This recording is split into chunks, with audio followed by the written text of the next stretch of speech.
changed from the idea of first responders. We've really worked with our local partners, which you have to do in port security. It can't be just the Coast Guard. It has to be the state DEPs, environmental protection. It has to be the FBI. It has to be U.S. Attorney's Office. It has to be the Navy. Rather than first responders, we don't want that. We want to have first preventers. And that's kind of a theme that we've put forth in the ports, is to say, first responder, it's too late. That means we're responding to the attacks that already occurred. A first preventer is much more important and much more necessary to protect the nation and protect the coastlines. So we've done that as well.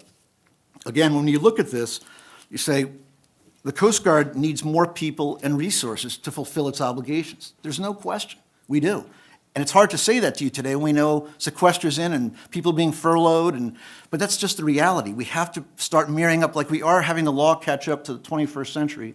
Our congressional actions and our resources and support and maybe emphasis has to be placed more on not the best offense, the best defense is a good offense, but perhaps the best defense is a good defense. And that might be the change that we have to look at as the rest of the world is increasing their emphasis on creating coast guards, on creating armed coast guards, on creating these small vessels that can intercept people and not necessarily force projection navies. We really can't afford not to support this idea of increasing the abilities, resources, and people associated with the Coast Guard. So interestingly, I wanted to put out one other thing while we're talking about ports and the needs for that. And what we've done is, again, we've increased our statutory authority after 9/11, but necessarily nothing came with it, unfunded mandates. The latest and greatest one, which is not necessarily a port issue, but it's of great interest to all of us in the services, is the Arctic, the wild, wild west. Who does Congress and the President turn to help out Shell Oil in the Arctic?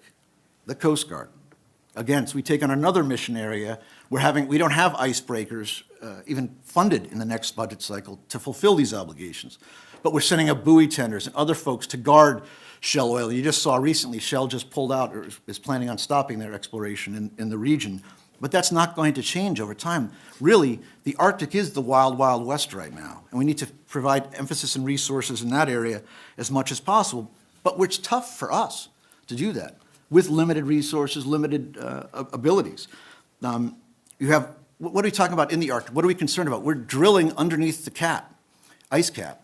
Oil spills, what do we do? We've seen the problems of dealing with oil spills in different areas of the country. Picture underneath the ice cap, the damage would be astronomical. We're trying to catch up to that, like the law is. We're operationally trying to catch up to find best ways to prevent those sort of calamities.